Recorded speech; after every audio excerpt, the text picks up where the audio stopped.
تو میری امی کہنے لگی کہ کب سے تو کہہ رہا ہے مشورہ ہے لیکن دیتا تو نہیں ہے، پہلیاں کیوں بجوا رہا ہے؟ جو بھی کہنا ہے یوسف کھول کے کہے۔ پھر میں اپنے دل کی بات کرنے ہی والا تھا کہ کنیز ہمارے کمرے میں آئی۔ اس نے کہا بھائی کھانا بن گیا ہے، آپ لوگ آئیں کھانا کھا لیں۔ میں نے کہا اچھا چلو ہم پہلے کھانا کھا لیتے ہیں، کھانا کھا کے میں آپ کو بتاتا ہوں۔ پھر میری امی باہر چلی گئی، پھر کنیز رکی رہی۔ میں بھی باہر نکلنے ہی لگا تو مجھے کہا رک یوسف، مجھے تم سے بات کرنی ہے۔ میں نے کہا جی بولو۔ اس نے کہا یوسف آج رات کو پتہ ہے نا وہ پٹھان لڑکا آئے گا، اس سے 2 بجے کا ٹائم دیا ہے میں نے، تو پلیز امی اور بہنوں کو جلدی سلا دینا۔ اور یہ تو جھگڑے والا ماحول تم نے بنا دیا ہے، پتہ نہیں کب سوئیں گے یہ لوگ۔ پھر میں اپنی بہن پہ غصہ کرنے لگا۔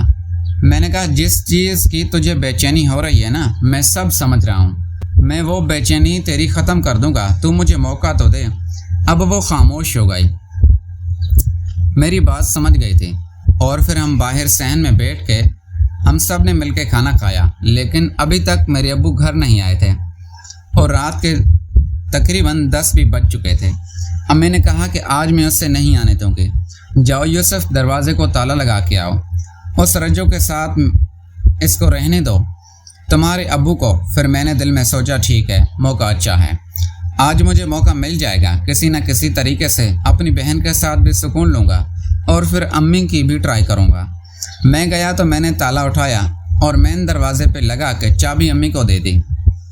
اور پھر اتنے میں کاشف میرے بھائی کا کراچی سے فون بھی آ گیا۔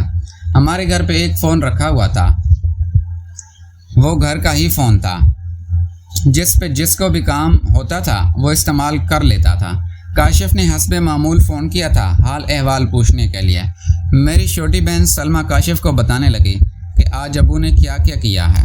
امی نے جھگڑا کیا، کاشف بھی ادھر سے پریشان ہو رہا تھا، کہہ رہا تھا میں بھی گاؤں آ جاتا ہوں اور مل کے سب ابو کو سبق سکھاتے ہیں کہ اس عمر میں وہ ایسے کام کیوں کر رہا ہے۔ پھر میری بہن سلمہ آئی، مجھے فون دیا، کہا بھائی آپ سے بات کرنا چاہتے ہیں۔ پھر میں نے فون کیا، میں نے کہا ہاں کاشف۔ اس نے کہا بھائی ابو نے یہ کیا آپ لوگوں نے مجھے بتایا نہیں۔ میں نے کہا کوئی مسئلہ نہیں ہے، یہ اتنی بڑی بات نہیں ہے، یہ چھوٹی سی بات ہے۔ کاشف کہنے لگا نہیں بھائی ابو ایسا کیوں کر رہے ہیں؟ اور کاشف یہ بھی بول رہا تھا کہ ہماری زمینیں ہیں وہ ہم حصہ مانگ لیتے ہیں، ورنہ ایسا نہ ہو کہ وہ رجو کے نام کر دے۔ یہ خیال تو میرے دل میں بھی تھا۔ اور پھر میں نے کہا کہ کاشف اچھا ابھی فون بند کر، ہم گھر والے مشورہ کر لیں اور پھر تجھے بتاتا ہوں کہ کیا کرنا ہے، اگر تمہاری ضرورت پڑی تو ہم ضرور تجھے بلائیں گے۔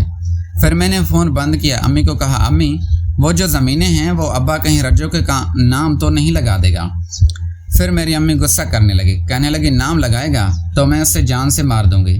ساری زندگی میں نے اس شخص کی غلامی کی ہے جو یہ ظلم میرے ساتھ کرتا رہا، میں نے آج تک تم لوگوں کو نہیں بتایا، برداشت کیے ہیں، اگر اس نے ایسا کیا تو پھر میں بھی ایسا ہی کروں گی۔ میری امی غصے سے ایک واقعہ بتانے لگی، کہنے لگی آج میں ایک بات بتاتی ہوں، تمہارے ابو کی جب میری نئی شادی ہوئی تھی، اصل میں میرے جو ابو ہیں وہ دکھنے میں تھوڑے کالے کلر کے ہیں، سانولا رنگ ہے ان کا، تو امی یہی بتا رہی تھی کہ ویسے وہ تو کالا تھا نا، اس کو پسند تو نہیں کرتی تھی میں، گھر والوں کی مرضی سے میں نے شادی تو کر لی تھی لیکن میں خوش نہیں تھی۔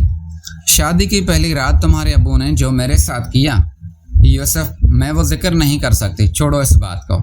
پھر میں امی سے کہنے لگا نہیں امی بتائیں مجھے کیا تھا آپ کے ساتھ تاکہ ہمیں بھی تو پتہ چلے، میں تو شریف سمجھتا تھا، اصل میں اس طرح کی باتیں کر کے اپنی امی کی شرم ختم کرنا چاہتا تھا۔ میں نے کہا بتائیں۔ پھر امی کہنے لگی پہلی رات تمہارے ابو نے میرے ساتھ جانوروں والا سلوک کیا تھا، پتہ نہیں اس کے آوارہ دوستوں نے اس سے کون سی دوا کھلا کے بھیجا تھا جو صبح آذانوں تک مجھے کتوں کی طرح نوچتا رہا۔ میں نے کہا کیا مطلب امی، کیا کرتا رہا؟ اس نے کہا اب میں سمجھانا تو تمہیں نہیں سکتی ساری بات، بہرحال ہاں مجھے اس نے جہاں سے اس کا دل کیا اس طریقے سے کیا جہاں سے اس کو نہیں کرنا چاہیے تھا۔ میں سمجھ گیا تھا کہ میری امی مجھ سے کیا کہنا چاہتی ہے، آگے اور پیچھے سے۔ میرے ابو نے کہا واقعی امی یہ تو ظلم کیا ہے آپ کے ساتھ۔ پھر میری امی کہنے لگی آگے تو سنتے جاؤ اور میرا کلیجہ دیکھو کہ میں نے تمہارے ابو کے ساتھ اتنے سال گزار لیے ہیں۔ پھر میں نے کہا ہاں امی بتاؤ، اور پھر اچانک میری بہن عائشہ آ کے کمرے میں کہنے لگی امی ہم تو سونے جا رہے ہیں، آپ کب سوئیں گی؟ اور ابو کب آئیں گے؟ ابھی تک نہیں آئے۔ پھر میری امی اسے گالیاں دینے لگی، کہنے لگی نکل جا، تجھے بڑی پڑی ہے ابو کی، نہیں آئیں گے وہ، اب میں ان کو آنے بھی نہیں دوں گی۔ خیر وہ چلی گئی اور پھر میری امی وہیں سے بات کرنا دوبارہ شروع ہو گئی۔ شادی کے 1 مہینے بعد تمہارے ابو آئے، مجھے کہا میرے دوست نے دعوت دی ہے، چلو اس کے گھر چلتے ہیں کھانے پہ۔ مجھے کیا پتا تھا کہ تمہارے ابو کے دل میں کیا چل رہا ہے، میں تو اس کی بیوی بن کے گئی تھی، میں اس لیے اس سے نہیں ڈر رہی تھی، میں اس کے ساتھ چلی گئی۔ وہ مغرب کا وقت تھا، ہم بائک پہ بیٹھ گئے